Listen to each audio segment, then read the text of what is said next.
Okay, kids, it's time for us to have an activity. Title is My Favorite Animal Sock Puppet.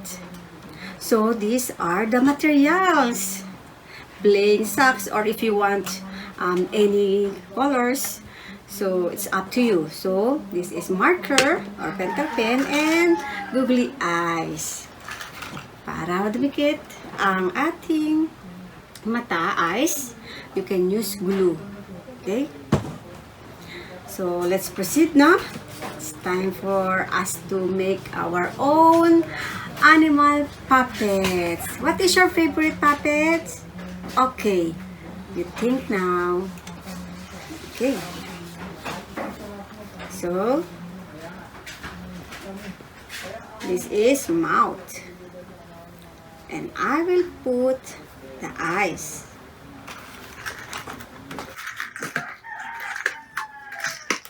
How many eyes do you have? 2. And of course, the animals.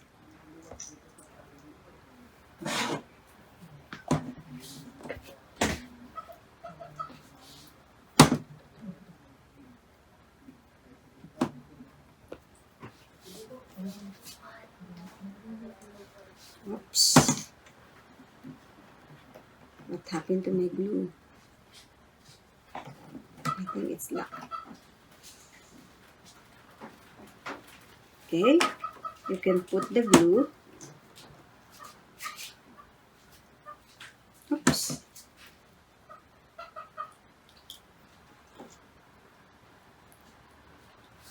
There you go.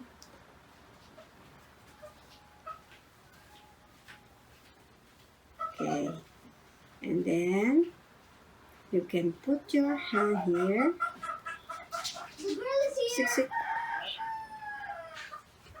Okay, the other one is my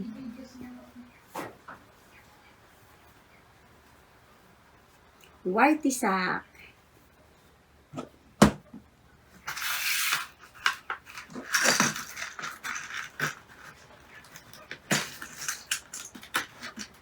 Oops.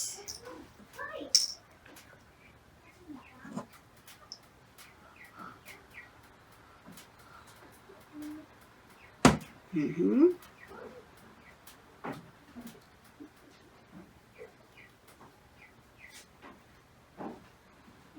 There you go. And then this is mouth. I will be like this. And then his eyes. Okay. Then if you want to put the style, and you can use the marker, dimple or nose. Okay?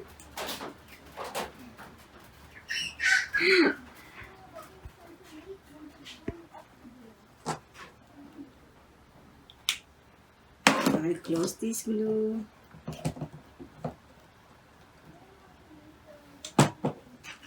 Okay, so it's very easy, right?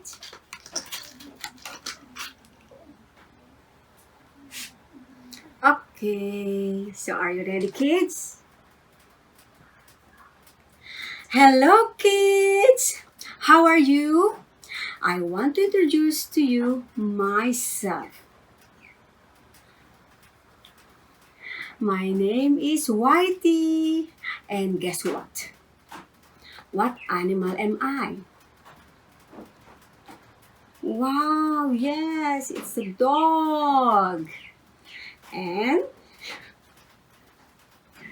okay, and what color? What is my color? Yes, white. So my color is white. That's why they call me Whitey. Okay.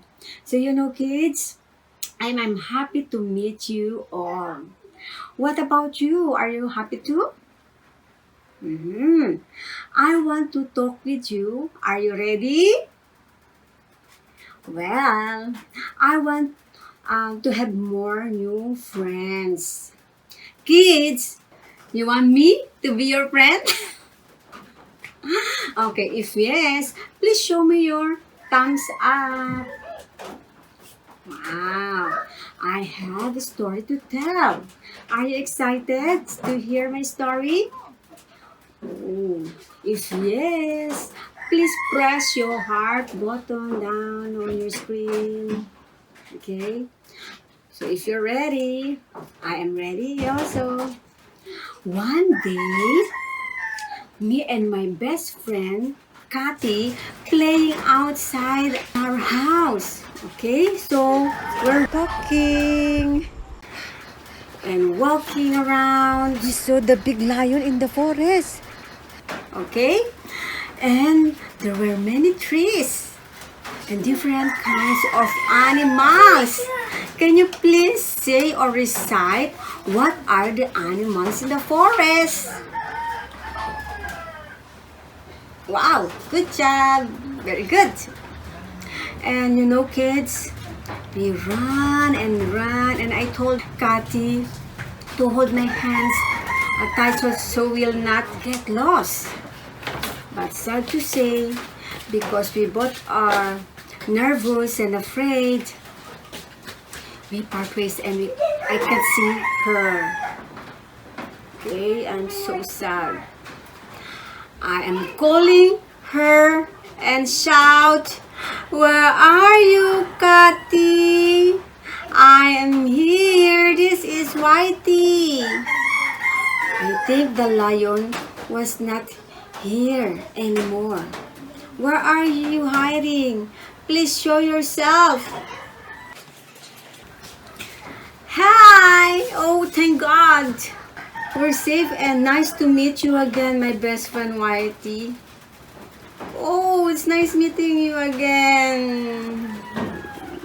Oh, so they went home safe and sound, and they played inside the house.